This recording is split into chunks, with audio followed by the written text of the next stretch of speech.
Dear Music Store TV viewers, very welcome here at the coffee bar in the Music Store in Cologne on a cold winter day. But I'm very happy to have the warmth of music, and the name of this warmth is Samuel Hope from New York.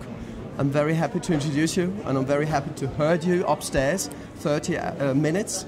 You played there and new songs from the new album. Yep. It's called Other Man. Other Man. Yeah. So what does that mean? Well, it was the name of the first song I wrote when I first moved to Berlin 4 years ago.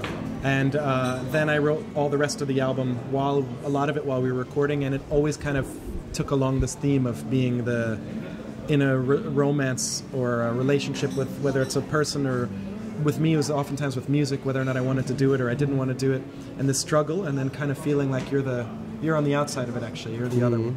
That's kind of where that came from. Upside down, so it's in a way, yeah. The picture, photography of the album. So you're touring now here a bit in Germany? I've been based in Berlin since June 2014, and then I've been playing around Germany for a while, and this was kind of the end of the year fun, just like get to come and play in a music store and literally feel like kids playing in a music store, and it was just really a blast. And then now we get to chill out for the rest of the year. So I think you're now known as a singer-songwriter, and you have a partnership. That's the reason why you're touring with Bose. And what does that mean to you to play with these products of Bose? It's pretty awesome. I mean, I've actually been using their stuff for probably 10 years. I don't remember when the L1 came out, the L1 Module 2, and I had one of those back in the States.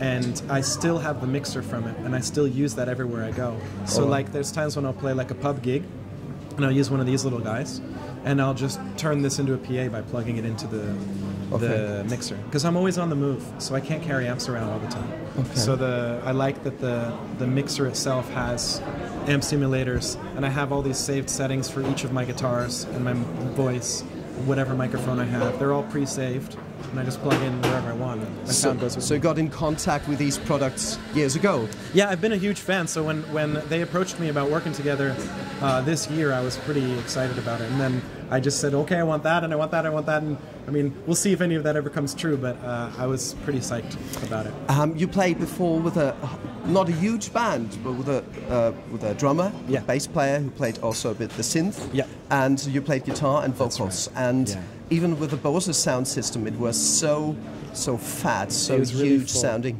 Yeah, it sounded really nice and full, and also those guys, the band, Sean and Rafa, they're amazing because they always do more than one thing.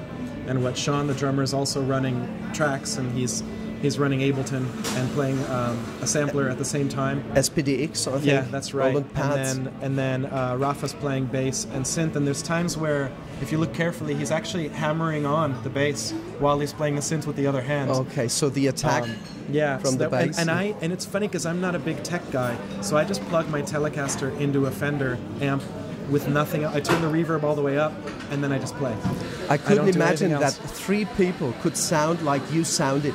That was amazing. Thanks. I thought it's a huge band of 10 people. I really have to credit the guys for the amount of noise that they can make and how full they can make everything sound. It's really special.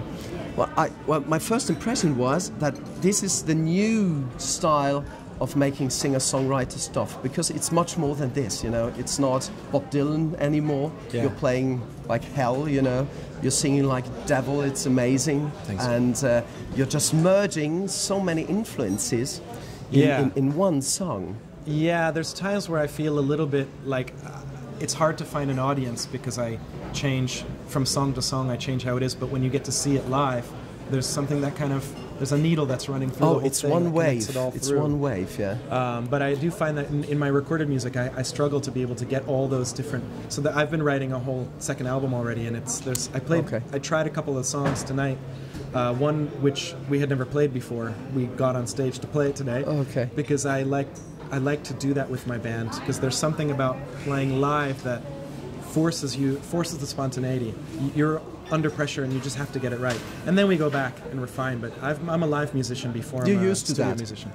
Yeah, I felt that when you've been on stage. Yeah, I much prefer playing live. So all the equipment that I like, it's not microphones for the studio or gear or any of that stuff. It's always speakers for going out, and because I'm not a very techie person, I don't want overcomplication. So that's really why I was so excited about this stuff, because it's like, plug it in and who produced good to go. The vinyl album? This album was produced with Mike Hedges, who well known, pretty well known, yeah. And there was a whole team. A guy named Pete Davis, who's got a discography longer since before I was born.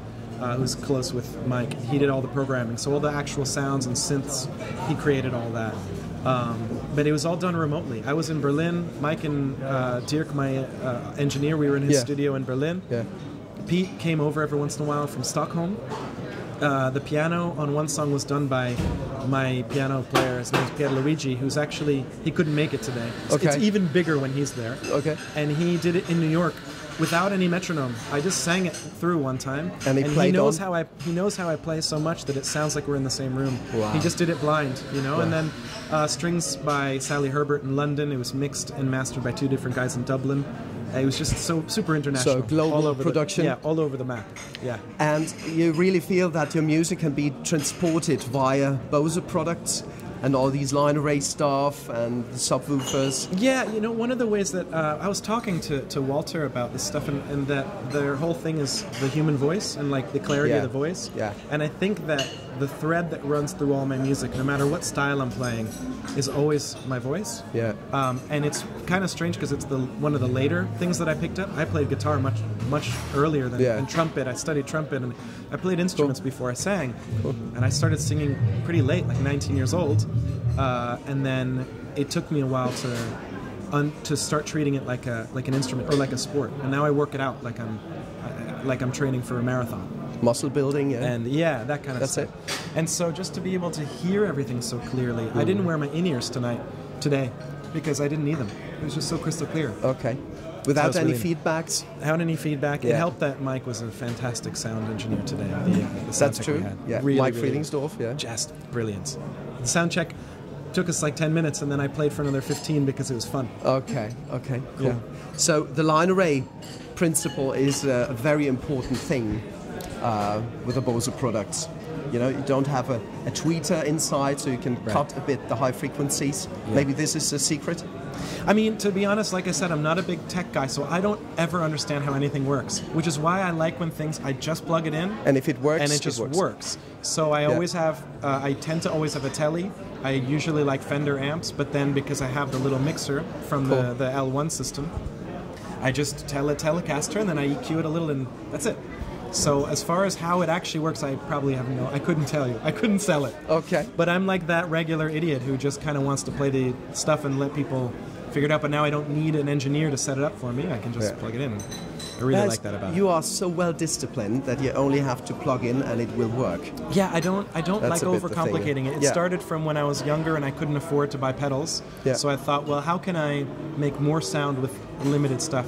So when I play an acoustic guitar, the acoustic guitar also becomes a drum, and I'm hitting it half the, and it's got scars all over it from finding every different way to make noise out of one instrument. Okay, so let's talk again about the new album, because there's also a vinyl version. Yep. There's one. Would you like to sign it? Because there's I think a lottery with Bose, I think. Okay. Cool. Yeah. And we should sign it. Okay. Yeah, that sounds great. I'd love to do that. So do you have a pen? I actually have a pen from signing something earlier. Oh, okay. This is not a setup. I literally have this in my pocket. Okay, would you hold that for Yes, me? Please. Are we putting anyone's name or just my name? Any special notes we want on there? Best wishes. Oh, okay, I can Merry Christmas. Yeah, Merry Christmas sounds good. Though, you know, the Americans are very politically correct and they always say Happy Holidays, but I'll go with Merry Christmas. And then maybe I can put the date here so they know. What was today? The 24th, right? 24, 11, 18. That's it. And then I'm just going to go sign all your guitars, if that's If you want to. No problem. I'm going to ask our chief. Just sign all of them. You can still sell them. For sure. Cool.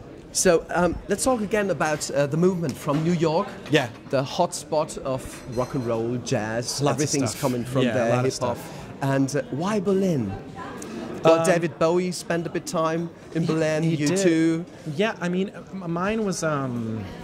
I had traveled around. I was born in Frankfurt am Main, but I never lived there. I was there for a few months, and then we went to America. Okay. And the first time I ever visited was about maybe 7 or 8 years ago, the first time I ever saw where I was born. And I spent about 2 months going around in circles around Germany, just exploring. And I still vividly remember riding the train into the Hauptbahnhof in Berlin and just being like, oh, this is big again. Things are big, which I'm used to. Yeah. And it just felt kind of cool, and I made some friends, and over the next couple of years, I just kept visiting. And finally, I thought, you know, New York is great, but you never have time for a life. You only work all the time. It's so expensive. You don't have time to be creative. You're always working. And moving to Berlin was so that I would have time. So all the songs from this album were written while I lived there. And it's the first time I explored electronic instruments, because in Berlin you can't escape electronic music. And I tried. And then I said, no, okay, if you can't beat them, join them. But I wanted to give my electronic music a soul. I didn't want it to just be robotic. So I really tried to I wrote a lot of these songs just using an iPad app, because like I said, I always do everything low tech and just, well, it's not super low tech, but no wires, no cables. Something I can put in my guitar case. And then, just over time of being there, I just had time to be creative and try different things and record this album and leave my gear at the studio, which is one of the biggest luxuries I've ever had in my life, was just to be able to leave I left a dog bed there because my dog went with me to work every day. And this is stuff that you can't do in New York. But that was something that was the best part about living in Berlin. So New York seems to be a place of action, and maybe Berlin a place of reflection? In a way it is. Is it like that? Yeah, and also all roads lead to Rome. So when you're in Berlin, you can get anywhere in Europe really fast, and cheap and easy. And so it gave me the chance to travel. I love to go to different countries and speak different languages. And so I spent a lot of time visiting Spain, and I've written music down there, which when you hear the newer music, you can tell almost where I wrote it, because it's sunnier, and because the public changes everywhere you go. You know, in New York, if you do whatever you do, no matter how strange it is, if you're amazing at it, they'll support you. You won't make any money, but you'll have a crowd, and you play for respect. You don't really play. You play for their silence and their attention, and then they're screaming when it's the right time. In Germany, everyone's very polite and kind of reserved, so you tend to not know if they like you or not until it's over. And then they clap for like half an hour. Okay. But sometimes if you can get them to like dance a little bit or get them to move, you know you've really gotten somewhere. Where like in a country like Spain, I'm always singing in English, and Germans sing in English too, but Spanish people don't. And so they don't know what I'm saying. So I have to make them dance. And that works. In Germany, I can play slower and make them cry, and that's cool too. But so it just always changes depending where I am. Okay. And that really influences, because of the live thing, it influences my writing. So to find out the adaptions, where can I be connected to human beings? Live, always. Wherever they're always coming from. Where can I grab an audience that is in front of me? And then that's what I'm writing to. I'm writing to playing live shows. Cool. Yeah.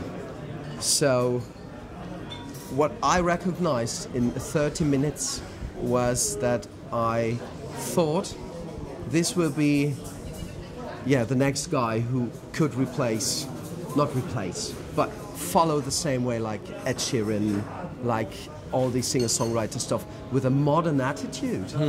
Because you're playing with a band, you have electronic stuff inside. It's, I think, the essence of music, what is possible to do nowadays. You have soul in your voice, you have rock and roll, you have drama, you know, everything is in, and also everything in the music. You're playing like a blues player on the guitar, and it sounds, anyway, something new. I never heard it in this way. I like to think that what I'm doing is familiar, so it's not so far removed that it's confusing, but it's not the same as anything before. That's it. That it makes you feel like you're safe and you get it, but you're also a little bit challenged by it. I mean, all the way down to the album art, everything is a little bit of a challenge to the audience. I want them to pick this up and turn it around and be a little like... Okay. And then as you listen to the record, there's I don't want to give it away until someone listens to the album, but there's sonic surprises in the album that are there on purpose. And like every little detail of the music videos, everything is always kind of a little bit of another layer, but it all goes together. It all ties together somehow. So it's not just about having a tune that goes on the radio. It's about having a complete work. Yeah, it's a whole range. How many gigs will you play again with Bose together in shops? At the moment, we're still working that out. We're working out the plan. So Okay. I don't have anything set in stone just yet, but hopefully lots of them. Okay, so I wish you a very good time. Thank you. Good Christmas time in Berlin, Thanks. even if it's a bit frozy. A little cold. That's A bit okay. cold. It's colder in New York anyway. It's okay. Yeah. So and I was very happy to meet you. Likewise. I hope we'll meet again here in our nice shop in the music store, and we will meet again with Bose products and your really great music. Thank you very for much. coming I on. appreciate it. Thank you so much. Thank you. Thank you, guys. Thank you for See you your later. attention. See you next time. Samuel Hope. Bye, everybody. All the best.